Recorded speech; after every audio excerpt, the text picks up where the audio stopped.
Apologies that you have to wait about 12 minutes longer than we anticipated for this very exciting workshop. We are here on behalf of the project called INTERACT, and this session is being co-organized by INTERACT, the European Polar Board, and we have participants from a range of different projects and entities that play a big role in the reproductive science field. So we start this session, which is called Minimizing the Environmental Impacts of Polar Research by using different modes of access. We start this off with my colleague Mariah from the APB. She will introduce a couple of aspects that we have looked at within the INTERACT project. We will then hear a short recorded talk from my colleague from INTERACT, Elmer. Then we will continue with Hannah Savela, who's on Zoom. She's sitting quite late, so thank you, Hannah, for joining in online. We'll then hear from Veronica with the new project POLARIN, which I think some of you have already heard about. Then we will have the chair of COMNAP, Antonia Quesada, and he will speak about the strategies that COMNAP uses. And then we will finalize this session with Amy McFarlane from APECS, who will talk about how the different modalities of access affect researchers and a lot more. We are recording this session, so I hope you're all okay with that. I've already asked the speakers their permission to record. So let's start off with reports now. Raya? You. I use this for the slides.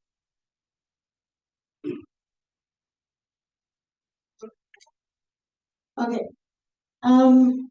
So I first want to say that you see those two not so often together on one slide, but I just want to emphasize that this workshop is also about sharing knowledge and best practices between two poles. That's why I use some Arctic and Antarctic animals through the presentation, just to keep that in mind for the discussion. I would like to mention two reports very briefly with regard to the topic of today. And first, I want to recognize that minimizing the environmental impact of research and logistics in the polar regions goes always hand in hand, utilizing different modes of access. And that's something that can not only be done by bottom-up activities by the polar science community itself, but it also needs top-down initiatives from decision makers to ease the challenges experienced in transnational, virtual, and remote access. And there are some great initiatives in place. We will hear from some activities and projects. But I want to focus now on how we can actually implement all these initiatives and projects in the Arctic science community. In that context, I want to mention the INTERACT report on the significance of the agreement on enhancing international Arctic scientific cooperation, or in short, the Arctic Science Agreement. Among many other things, this agreement enables access, cross-border access for scientists, enabling collaborative research while minimizing the redundant logistical efforts in the polar regions. You can access the report through this QR code. And the goal of the report was to understand the practical impact of the agreement, from looking at the knowledge and the knowledge, but also the understanding of the report among the polar science community. And lessons learned while doing this was that we still have much to gain when it comes to implementation and communication about this agreement.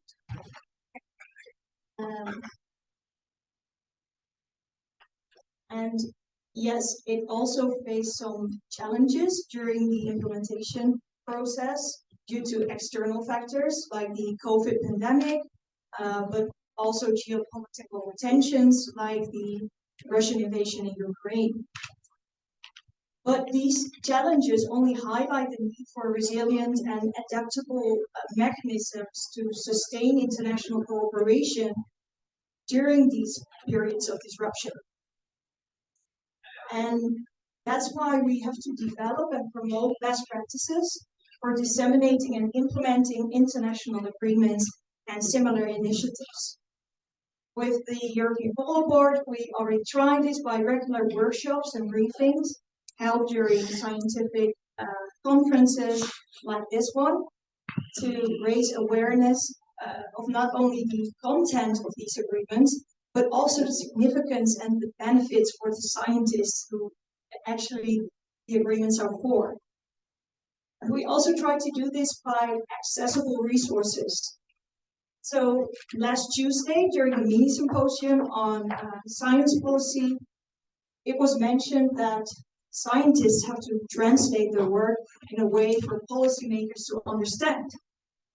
But it should also be the other way around. So these agreements, we should make accessible resources for scientists to actually understand what the benefits are in their daily work using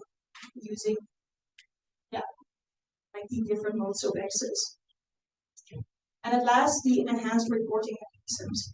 So the community flow from those top-down agreements, initiatives, it has to spread out through the whole science community.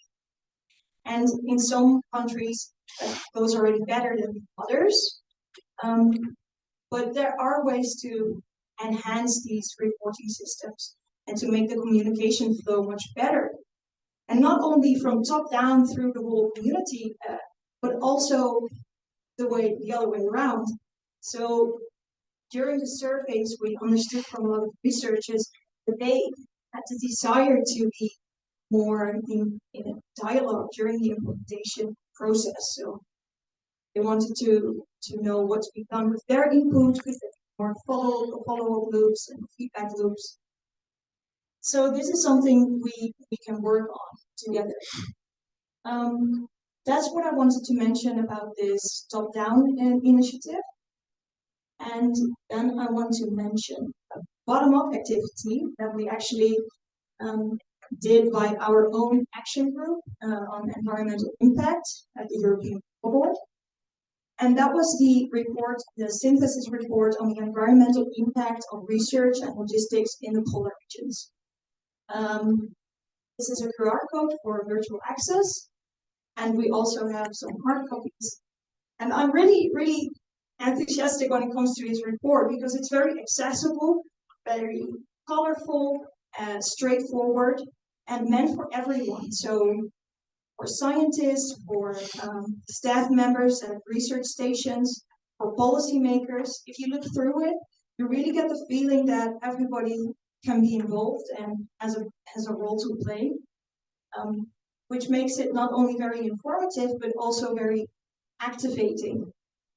And I think that enables, the science community, we don't only make them well informed, but we also equip them with the right knowledge to implement agreement day-to-day work.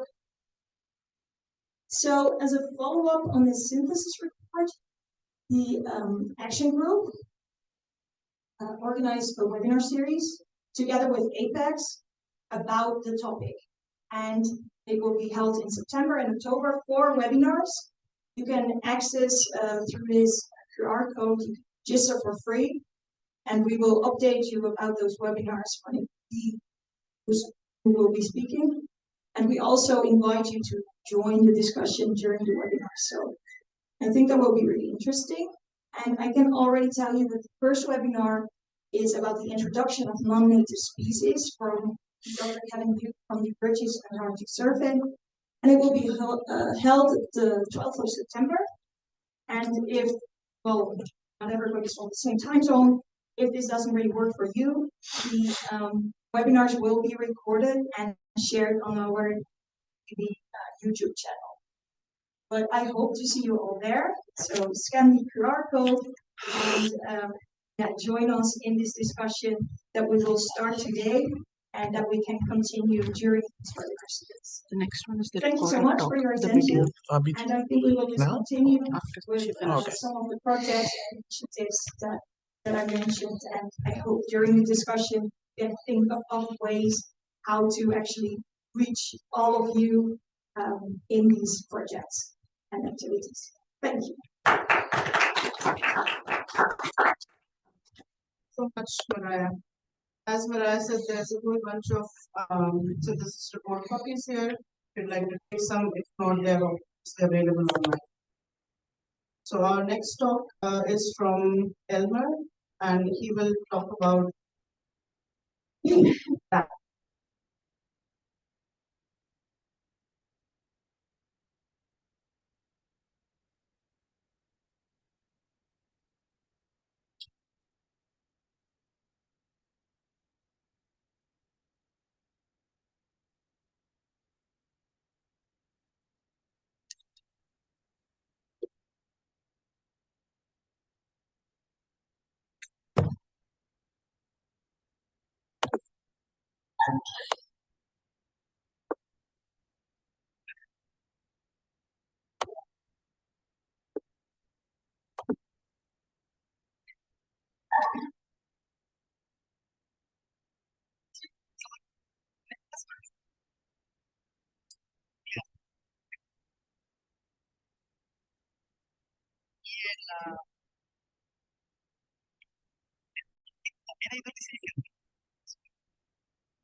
Have some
Thank you very much to everyone who is not online. Calling panelists. Can we start the third page? And panelists will speak about INTERACT and about the different modalities of access that INTERACT has really pioneered in the field. And that's something we can learn a lot about and from that. That's why we've got these examples here to understand. Please go ahead. Renuka, will you change the slides or? Yeah. Okay. Next slide and I will go next. Okay, so thank you, Renuka, and hello, everyone. Greetings from Finland, where it's quite late in the evening. It's a pleasure to join this workshop and panel today. And so my name is Hannele Savela. I work at University of Oulu in Finland, and I have been the transnational access coordinator in the INTERACT network since 2011. And now, since March this year, I'm also leading the transnational access management in POLARIN, the Polar Research Infrastructure Network. And the acronym INTERACT, perhaps Elmer already explained it, but I didn't hear the audio of Elmer's presentation, so I explain it to you again. It stands for International Network for Terrestrial Research and Monitoring in the Arctic. Can you please change the slide? So in INTERACT, we have been offering 3 different modalities or modes of transnational access. The first one, which comprises the largest proportion of access offered to INTERACT research infrastructures, we currently offer it to 39 infrastructures, is in-person access. And as you probably already know, that means that the researchers are physically visiting the research infrastructure to conduct their study. Then the second modality of access is so-called remote access, and that means that the research infrastructure staff is collecting the samples or data according to the researcher's research plan. And in some cases, it can also mean remote instrument use or control by the users who are not physically located at the research infrastructure, but can remotely utilize the instrumentation located at the infrastructure. And then the third modality of access is called virtual access, and that means free and open online access to the research infrastructure's databases and data. And in INTERACT, we are offering virtual access through the INTERACT data portal. And this transnational access and remote access is based on annual calls. And there is always a scientific and logistic evaluation process that these proposals for in-person or remote access undergo. And in contrast to that, there is no selection process for virtual access, which is freely available through the INTERACT data portal. Then next slide, please. Some words about the volume of remote access and virtual access provision that we have offered in INTERACT III. So from 2020 until end of 2024 and so far. So altogether, we have offered, we are offering 6,500 person days of access during this 5-year period, project life. And there are 39 research infrastructures that offer 5,800 days of in-person access in INTERACT, so about 90% of the overall access provision. Then there are 26 research infrastructures that are offering around 670 days of remote access, and that comprises about 10% of the overall access provision. And then 25 research infrastructures are offering virtual access, and currently 16 of them via the INTERACT data portal. Then the rest 9 have not yet joined, or we are not harvesting their metadata to the data portal, but we have a kind of a separate web-based platform for these other research infrastructures who are not in the data portal yet. And so far, altogether 4,700 days of access has been used or granted to 170 user groups in INTERACT III. And about 15 to 17% of these projects are utilizing remote access, either in combination with in-person access or solely as remote access. Altogether, 1,800 datasets are offered through the INTERACT data portal. And here is an example of the volume of the data provision as virtual access is the statistics from the second reporting period, that is the 18-month period in INTERACT III. We have had altogether 16,700 page views in the data portal by 5,700 individual users from 136 countries. And next slide, please. So here I listed some pros and cons of remote and virtual access as we have experienced it. So of course, with remote access, there's the benefit that there are less visitors on site that can help with reducing the environmental footprint of the research. And also with the lack of travel, there is less environmental footprint caused by less travel, and then also it's saving some costs because there will be no travel and subsistence cost of the access users.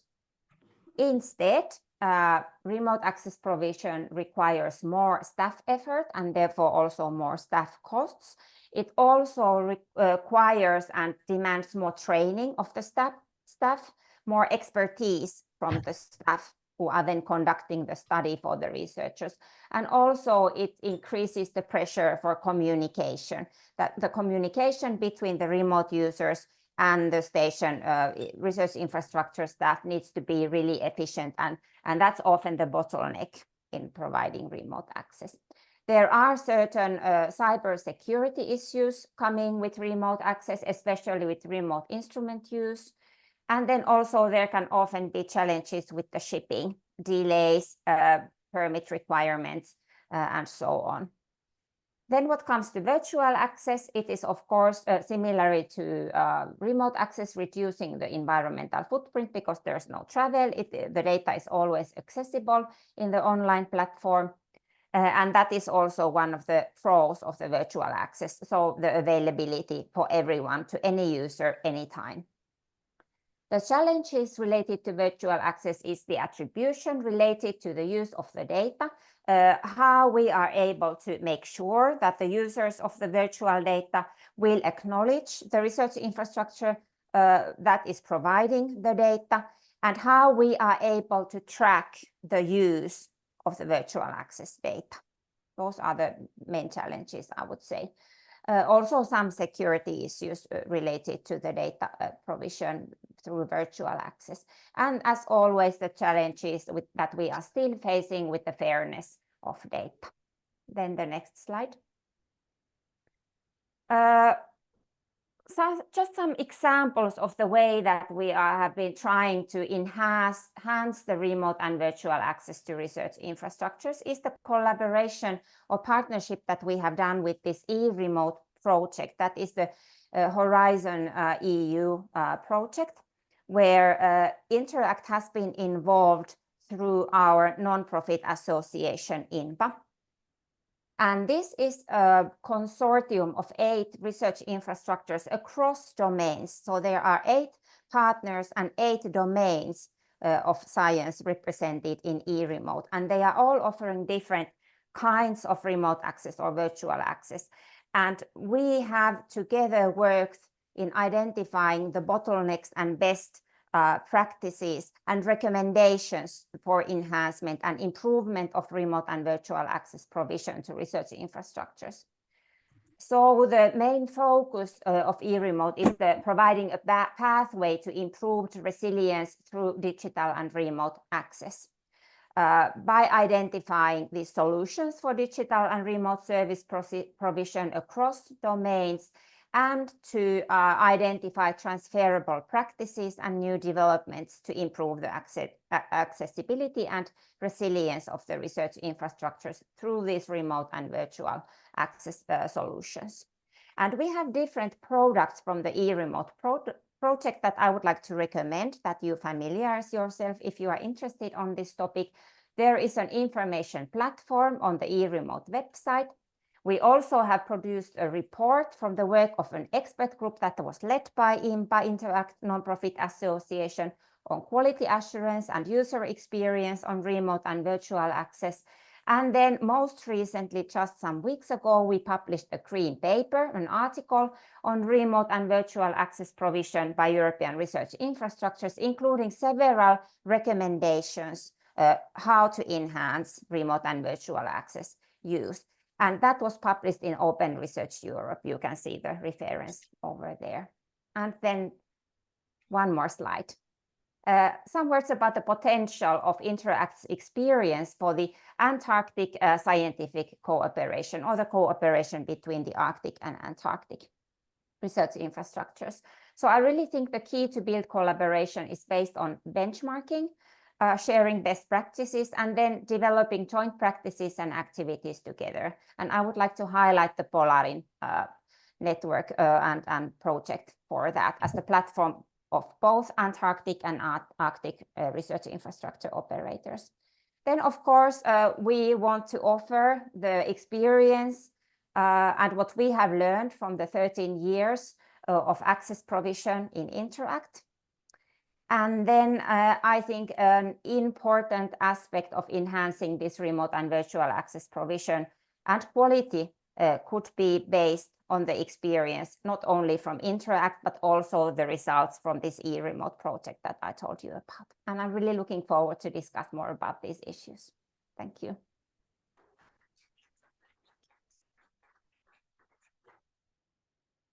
Thank you so much, Hannele.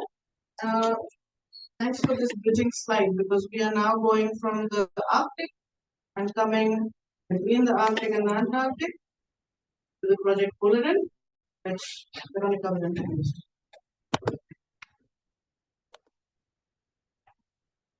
Thank you very much. And thank you, Hannele, for the nice introduction to POLARIN as well.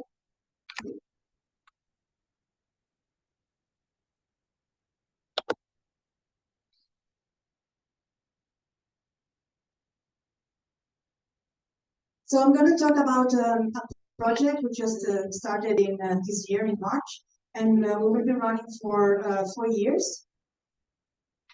This is the Polar Research Infrastructure Network. So my name is Veronica Wilmot, and I'm the project manager of POLARIN. Please remove this.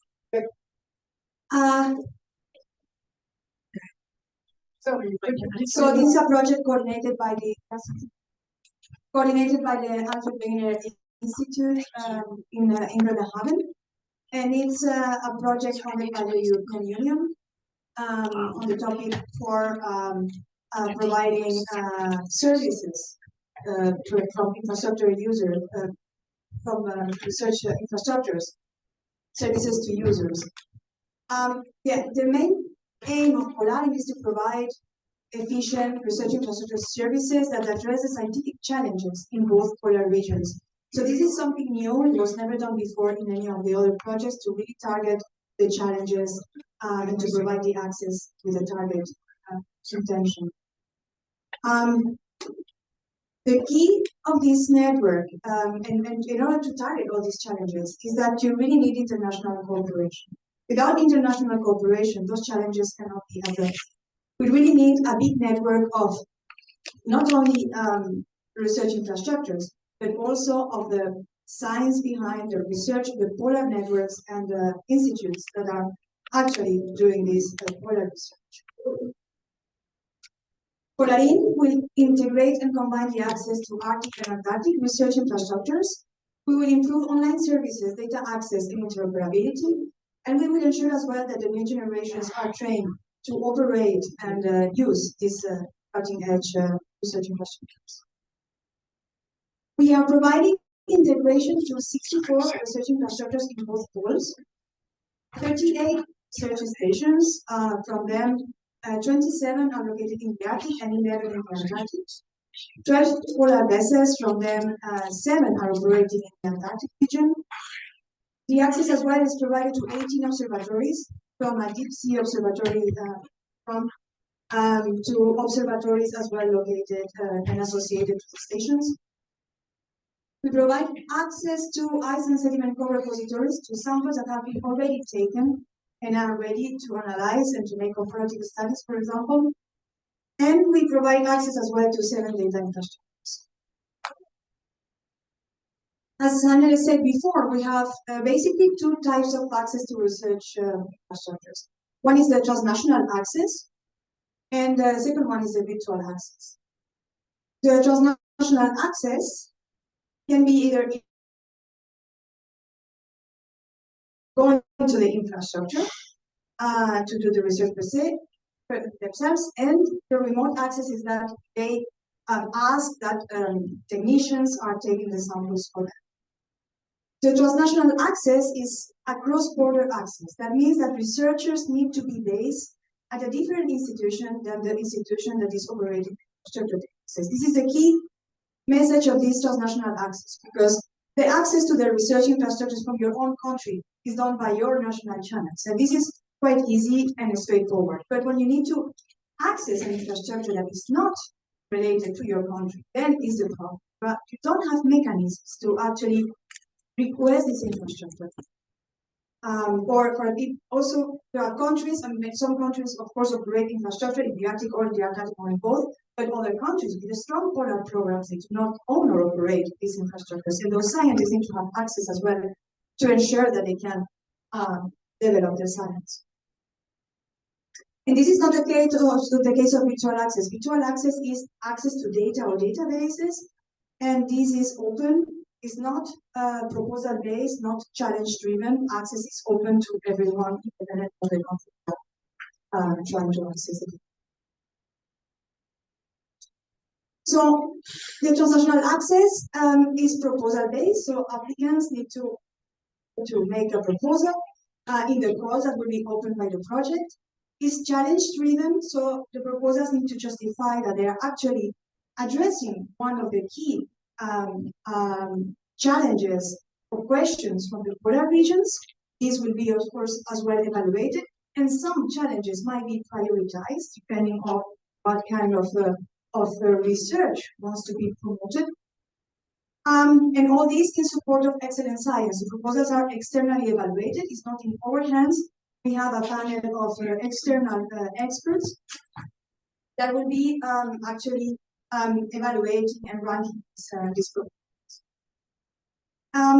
This kind of access is in support of international cooperation and as well in support of larger scale initiatives. We will provide, as we said before, the access is to research infrastructures from other countries than the scientists they are requesting. This is the main message of international access. And up to 20% of the access units can be given to non-EU users. So if you are based in a country which is non-EU, you know that you can also apply. You are not supposed to be in the consortium to apply. It's totally open to any scientist, and up to 20% of the units can go to scientists that are not based in the EU. And if granted, the access to the research infrastructure, the travel expenses, everything is covered by the project. So there are no associated costs to your access in this process.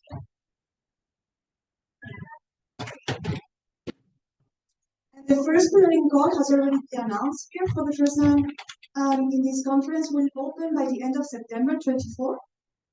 And then annually, again, every September, end of September for selected infrastructures.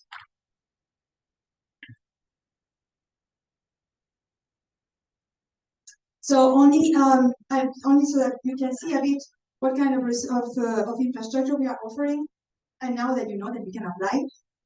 So you could apply for Arctic stations or Antarctic stations or a combination of both. A combination of infrastructures is a possibility as well in POLARIN to do comparative studies or any kind of access you could imagine. And I will only highlight the Antarctic research stations. We have a big set of stations. 6 of them are located in the Antarctic Peninsula, with access to Escudero, Prat, Ordinsky, Juan Carlos I, Gabriel de Castilla, and Bernasky. We also have a hub in Neumayer, Vasa, and Troll, and also Concordia and Marius UK.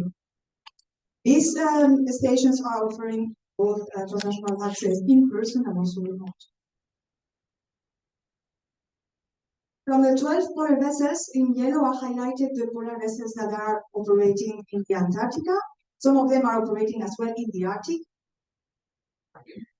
So we have access to Le Commandant Charcot with more than 100 units of access. We also have research vessel Compton's Haken from Norway, Esperides, Calpur, this is a Chilean vessel which is associated to the access to one of the research stations from Chile, Laura Bassi from Italy, Nosfera, and Polarstern.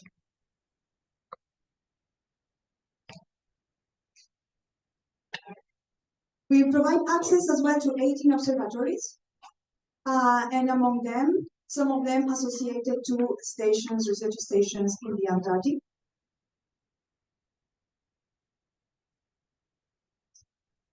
We also offer access to the ice and sediment core repositories from AVI, from the Polar Sediment Core Facility from the British Antarctic Survey, and from the University of Tromsø. We have the core repository and geological laboratories. And in a different set, which is not proposal-based, open to everyone, we have open access to data, databases, and data services that were created by the project. This includes the access to these 7 data infrastructures, and the data will be facilitated through a portal, a single entry portal created in POLARIN which will improve as well the interoperability among these databases and the data sets that get extracted from them. So in the data landscape, we will improve the data landscape and the consumption of data through a single entry portal, through virtual access to metadata, data, and also data services created by the project. We will coordinate, harmonize, and optimize the implementation and integration of data services, and we will create data products that are ready to use by the scientists and also by policy makers. The portal will also be opening soon through the POLARIN website. Another part that we think is quite important is the training of infrastructure users. We will prepare online training for early career scientists and professionals on the use of infrastructures, the use of techniques, of equipment as well that are operated across research infrastructures. We will also make training on data stewardship to ensure that the data you collect is properly curated and stored so that other people can use it and access it. And as well, we will provide a safety training on the field with selected PIs of our expeditions to ensure that they are able to operate safety equipment for themselves and also group managing and operating group safety equipment to ensure that they are able to survive in harsh conditions for at least 5 days. This is a consortium of POLARIN. We are about 52 partners right now, still growing, I have to say. But this is the key of international cooperation. We are partners that are related to the Arctic.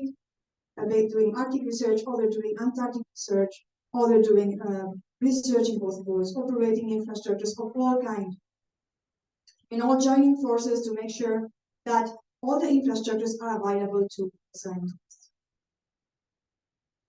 And that's it. If you have any questions, just please contact us. Make sure you sign up to the POLARIN newsletter so that you are aware of when the polls are open and what is open. It will be all described in our website very, very soon. Thank you.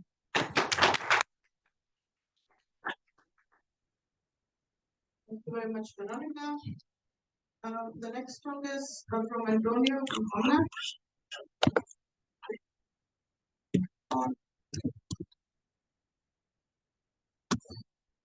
And it's a pleasure to introduce Antonio. He's been a very active member of the European Board, but he's also currently here as chair of speak about. Thank you very much. It's a pleasure to be here with you. Today is today we are all very tired. It's very late afternoon, almost evening, and we are ready. So I really would like to give you a message, and that's the important thing is that the COMNAP is very useful for all. I am quite surprised that in fact the scientific community, I have realized the scientific community here in this meeting will start, but is not very much aware of the role of COMNAP. Is not, it's like unknown by many of you. So I'm very surprised. So I'm very surprised, and I would like to just to give you some information, provide some information, just disseminate it. So COMNAP is not a project. It's not a program. This is part of the Antarctic system. And we are working after decades on facilitating science.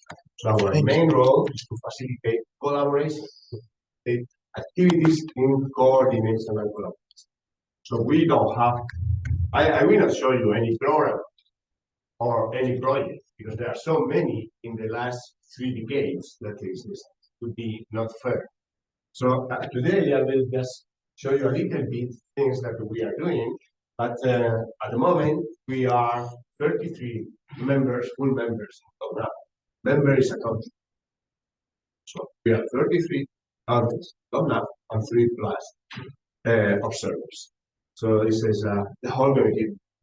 Basically, is every single nation that has a station or infrastructure is there. Some countries without infrastructure are also there. Okay, so this is, but they are interested in logistics capabilities or in activity. So this is important that you realize that really is a big organization. We meet annually and we have several action groups, several expert groups, several activities. For instance, this morning we were talking about EDI. This is terribly important. It's exceptionally important for us, for as managers of the programs. And we have a working group on EDI after 7 years. We are working on that and we are doing recommendations. So we are covering most of the topics related with Antarctica activity, operations, and activity. No science. Science is another. We are facilitating that you guys, you scientists, do your science with us. So this is our main activity. What we do normally in COMNAP, when we started in the meetings, is just open space for discussion, frank discussion between Uruguay and Argentina and Chile, because they want to go together to whatever island. So, and we facilitate that, and we organize the room for them to be working together. And the same happens in other areas of Earth. So we have sectorial meetings in different regional meetings, I would say, in different areas, for example, Peninsula, East Antarctica, High Plateau, remote land, East West Antarctica, different areas. And in that area, all the nations that they have some infrastructure or interest in going there attend the meetings and they discuss what they need. Okay, I need a twin otter coming from here to there because I need some georadar analysis. Okay, so then another country will tell you, okay, I have to live. And this works like that. I mean, it's not, we don't need a huge formal agreement, or we don't need a use, or we don't need these kind of things. It's much easier. It's just talking. So we don't need a huge effort. Okay, so it's just talking. And this is a kind of a low energy system that you really don't need a lot of things for improving the capabilities of the organism. It's very basic, but at the same time, very, very powerful. really powerful. We are moving all stations in Antarctica, all vessels in Antarctica, all planes, all balloons, everything. We are moving all single infrastructure. So this is, as you see, is quite powerful, and it's a very good ground for interactions and and working collaboration. So this is what we do normally in Antarctica. So I will be talking only about a couple of projects. The highlight. When you get to the, I think this is Ushuaia, you get to Ushuaia, you see your message. So nice that person. So I will be there for a month, just navigating around Antarctica with the ice. But you then come out and you see there are 6 more waiting for place in the ground. And you say, can we afford that? Can we afford a polar stem waiting 6 days for having a position? Right now. Can we afford such amount of huge vessels burning fuel continuously, increasing our carbon footprint? No, we cannot see that. We cannot afford that. And the same happens in field space. Field space, so that when you have the airplane that is coming from Punta Arenas and is the kind of the gateway to Antarctica, flying gateway to all the peninsula area. Then at the entrance of field space, you see sometimes 10, 12 vessels, oceanographic vessels, waiting for the planes to come. Can we afford that? Why not? So this is one of the ideas that we have, and we name that task force for optimizing the peninsula activity. So what we invented is not a new invention, something that was before in many places. It's a bartering system. I give you tomatoes, you give me potatoes. So this is all. And something that we wanted is just to minimize the exchange of money. This is for free. So we don't want to pay you $100,000 because this is very difficult between nations. For me to pay from Spain to pay the Netherlands $150,000 is almost impossible. Nation by nation, this is not possible. This is very difficult. So the idea is to make a bartering system, and that bartering system should be in the way of €0 exchange, $0 exchange. Okay. Should be a net balance. So what we did is we created a point system. A point system says, okay, 1 seat in a plane is 1 point. The container, 20-feet container in a vessel is 3 points. The stay of a scientist in my station, in one station, any station, could be whatever. Okay. So we agreed between 5 members, 5 countries operating in the area, just to organize this kind of table of prices. Okay. And all the prices were the same for everyone.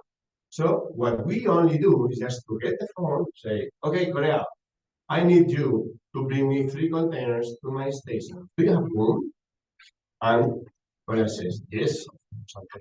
I will bring you your containers for your station. No problem. So I put in my balance, 3 containers equals 6 points. Okay. So I owe Korea 6 points. But then I charter a flight and I have 20 spaces empty in my flight. And I call Korea, I have 20 spaces. Do you need any? And Korea tells me, yes, I need 15.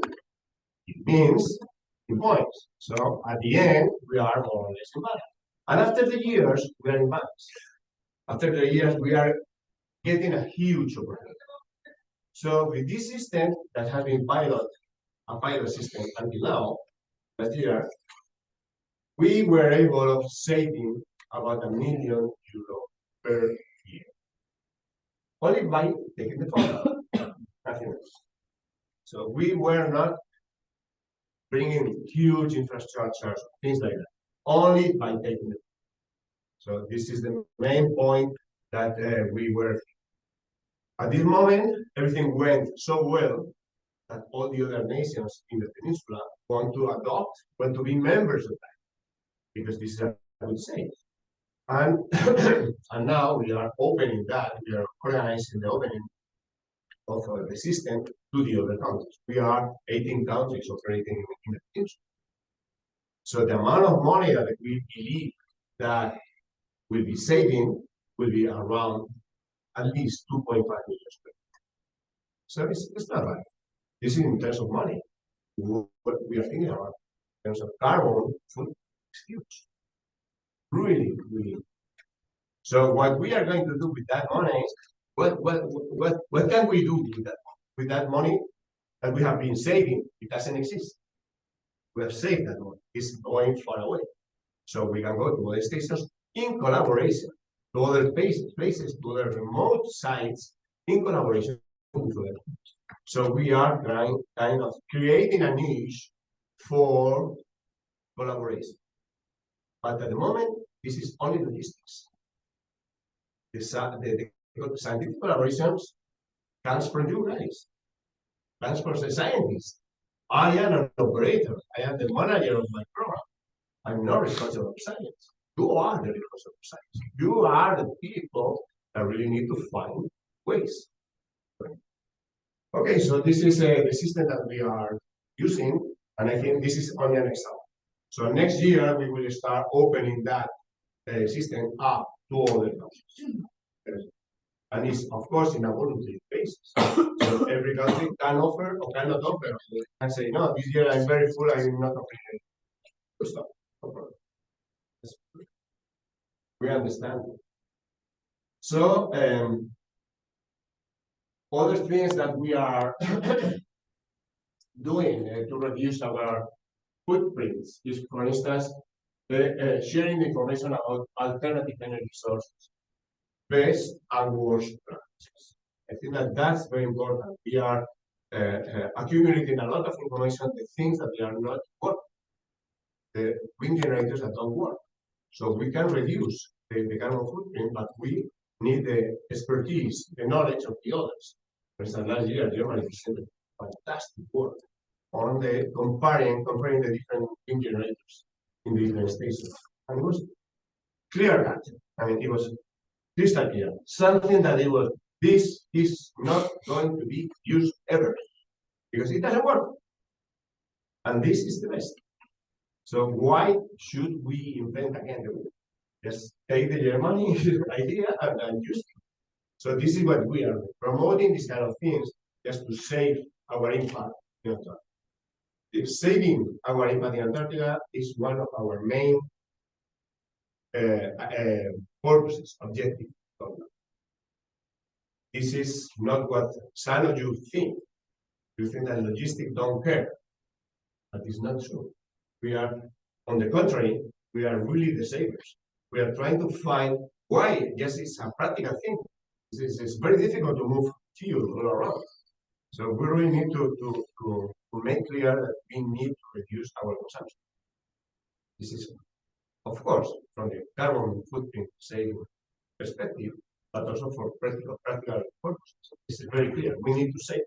It's very difficult for us to move fuel. And also, I wanted to tell you about the Running Mode land. That area has been operating in a collaborating system after more than 2 decades. They are working very well. They have a couple of airstrips in Antarctica, in that area, in Running Mode. And they are sharing from South Africa ships, planes, and even schedules operating, and they are doing very well. They are able, because bringing people from South Africa to Running Mode is quite expensive. He was flying a long distance, flying an airplane from there to Antarctica. So, and they are saving quite a lot. So this is the aim of COMNAP, just saving things, collaborating, and initiating all the collaboration. Purely from a very logistical point of view, operational point of view. But this is what is facilitating the Well, this is what we are doing. We are really very much engaged in producing. Okay. That's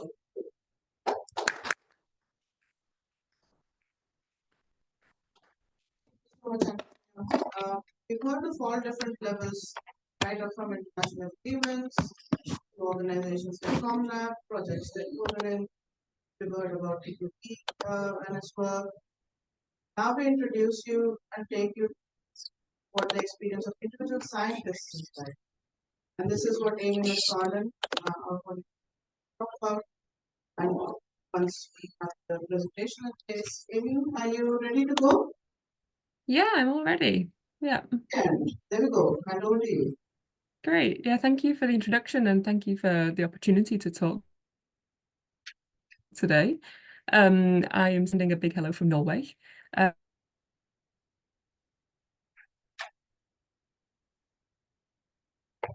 The in-person field work. Oh, hello. Amy, your voice is cutting off. Can you hear me now? Yes. Okay, I'll keep trying. If you don't hear anything, just stop me again. Brilliant. Thanks, Amy. Perfect. Yeah, so I was just saying, I've recently finished my PhD with, I was very fortunate to have some in-person fieldwork on sea ice. And I actually, during this, acknowledged the quite like the large environmental impact that had. And because of that, now when I was thinking of a postdoc, I switched to remote access. So I'm not going into the field for my postdoc and kind of taking both approaches to this topic. I thought was also quite a nice opportunity to talk about this, because I hadn't really thought about that actually that much. And so when I was thinking about this presentation, I took the approach of coming at it from an early career researcher perspective, and really thinking about the challenges and opportunities that come with remote and virtual access in polar research, and what steps can early career researchers take to really help other early career researchers or other scientists in different situations. So I took for this, as you can see here, I took two characters. Here we have Amber and Molly. And I was really thinking about, okay, I split it up into two. So I know I'm aware that the other presentations had a different approach, but I thought, for example, on our right here, we have Molly, who is an early career researcher with limited access to polar research opportunities for various reasons and wants to utilize remote or virtual access. So I've grouped this remote and virtual access here. And then I've got on the other side, Amber, who is an early career researcher who has this opportunity to do fieldwork.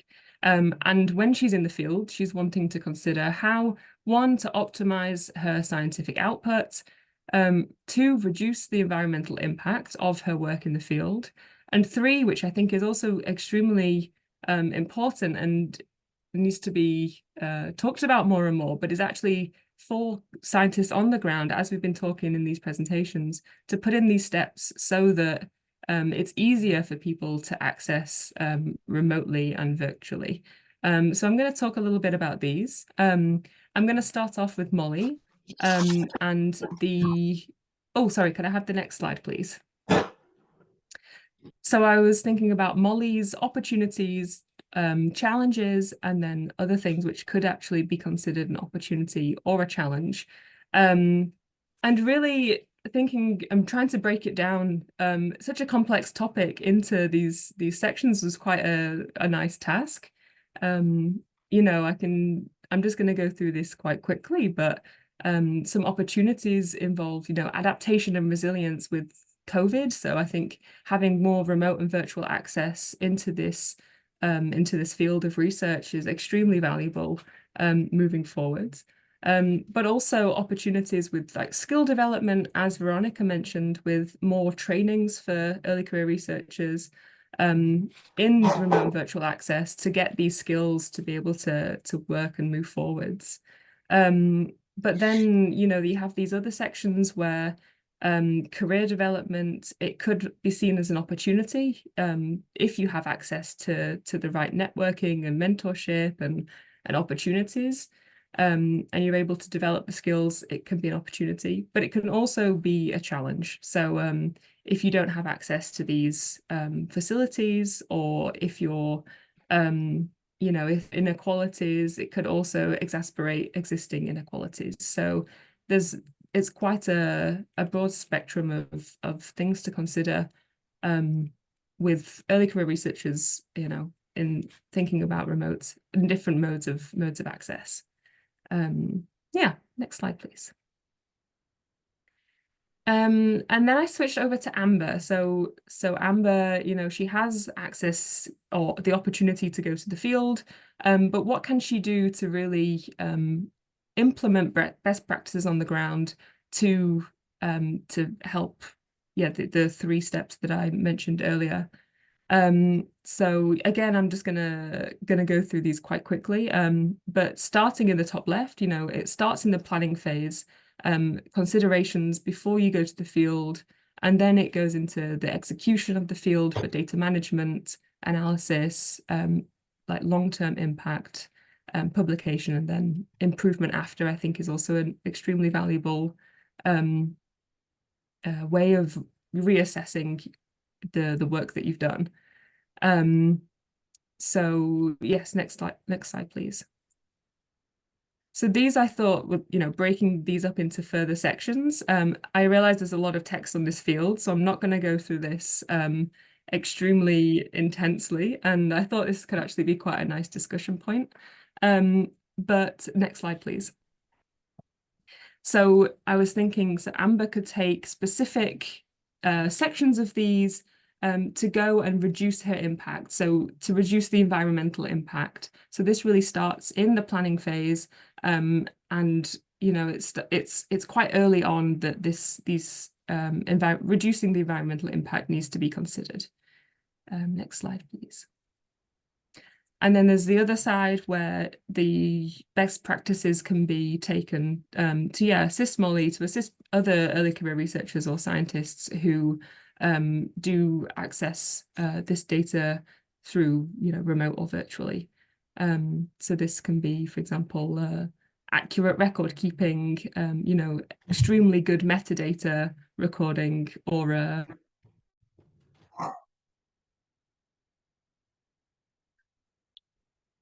your problem.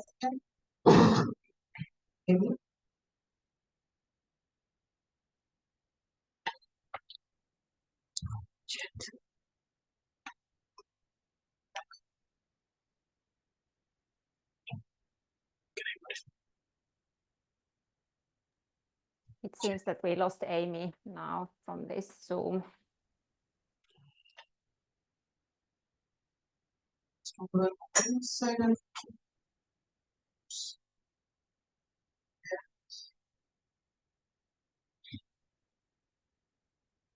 I'll just check if she re-enters. I think this is a good way of thinking about how trying to reduce our environmental impact can also give you a lot more different and more Hello. positive. Amy is back. Yeah, there she is. I'm so sorry. I've been Funny. online for what, 1 hour, and I've not had any problems, and now of course I do. So I don't know where I got to, but yeah, I basically highlighted these to say these are the steps that Amber could take to assist Molly, who's not going into the field. Next slide, please.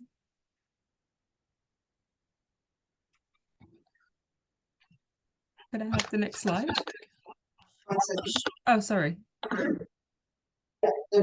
And the text, yeah, so here I then switched it back to talking about APECS, which is the Association of Early Career Research, who currently have an initiative called RISE, which is the Responsible Science Initiative. It's a lot of acronyms there, but it's a group of early career researchers who have got together to really talk about how we can reduce our environmental impact in the field or just general scientific practices. And we've got quite a few exciting projects on at the moment. For example, we're trying to improve documentation and quantifying the impacts of expeditions, and creating expedition impact assessments, which is that first highlighted in blue. I don't know if you can read it very well.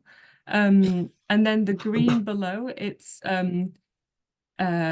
promoting exemplary projects. So, for example, creating acknowledgements of the environmental impact to make it very transparent reporting, so that we can learn from expeditions or from fieldwork, and yeah, future expeditions can reduce their impact with the knowledge that's been gained from previous expeditions.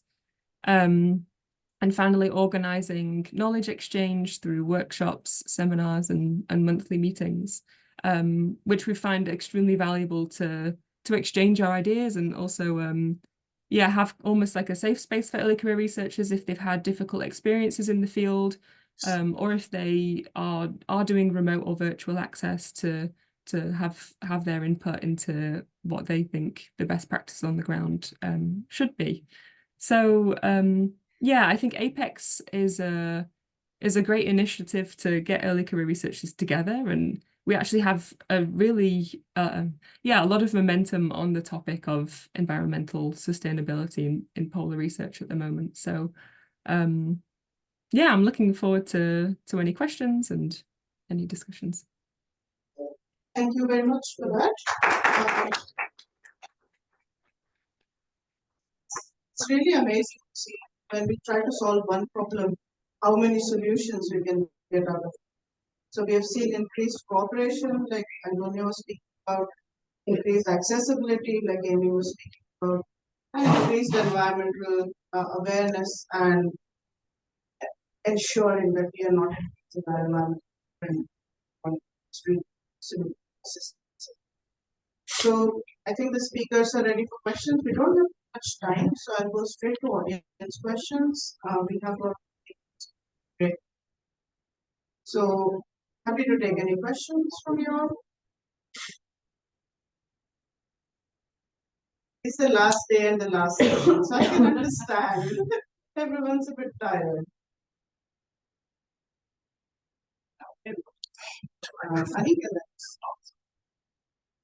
I'm sorry. When I heard about drawing woodland, I was thinking about the fact that the flights were shared with tourists. Is it something that would be like also done for other parts of Antarctica, or is already done, or I just don't know. I think it may be a bit risky sometimes, because it could be an excuse to increase tourism. Well, in fact, what we need is just to promote and to reduce the impact. And we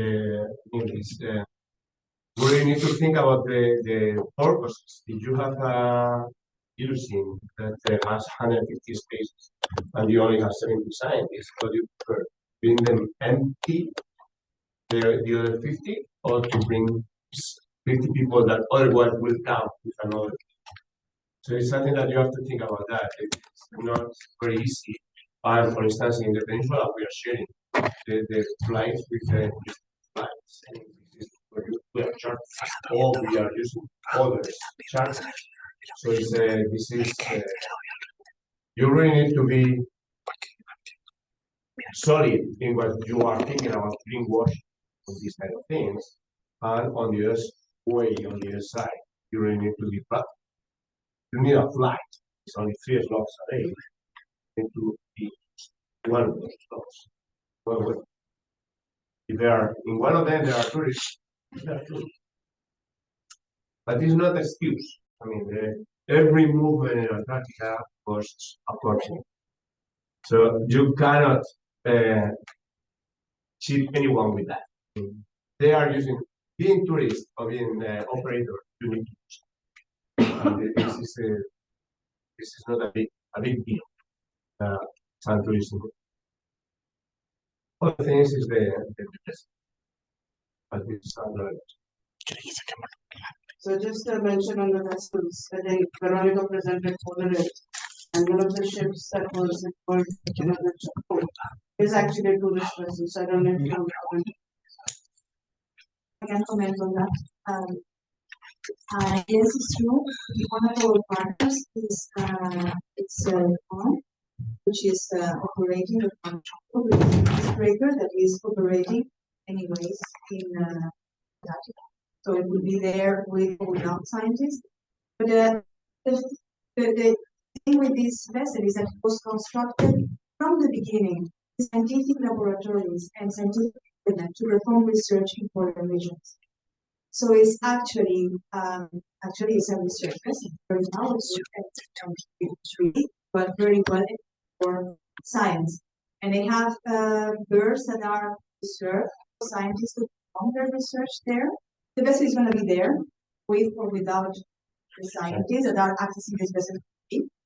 So we consider this as a good opportunity to reach areas that are otherwise related. And yeah, we can say, cannot just say no, we can't go, because we will be missing a unique opportunity as well for. Thanks, Veronica. Yeah, that's really the ensuring that we're using ships of opportunity and if it's done in a proper way, it's done in a controlled and ensuring all the right practices are carried out. So, thank you very much to Antonia and next question. Hello, my name is Natalia. The question is for me. I found very interesting your presentation. I'm a member of APECS for Argentina. I'm a member, and I'm interested in participating in the project you just mentioned, the RISE project. And I found that there was an online form to register and apply to become a project member, but it wasn't working. So I wanted to ask, how can I apply and participate in this project? Okay, yeah, I wasn't aware that this form wasn't working. So APECS is set up that there's a lot of different layers to the organization. So I can get in contact with the directorate or the committee members to ask them why the form isn't working.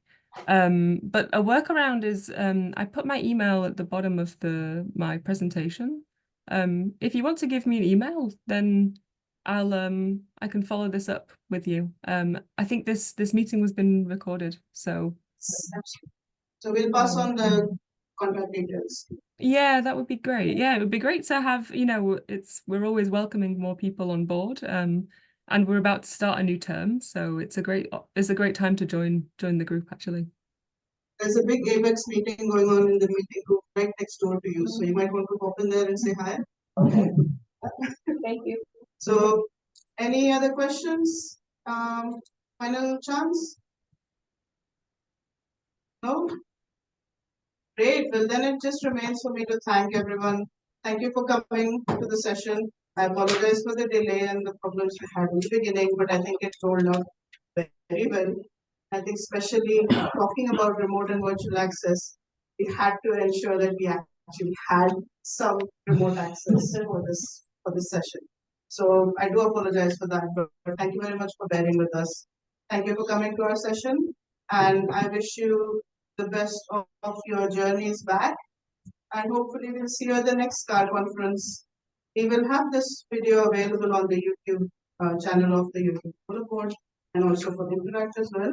So if you're interested in any of these materials, go to our websites, have a look, contact us if you have any questions. Have a nice Friday. Thank you. Thank you so much, Hannah and Amy. Thank you. Thank you. Have a nice rest of the day. Thanks a lot. Bye.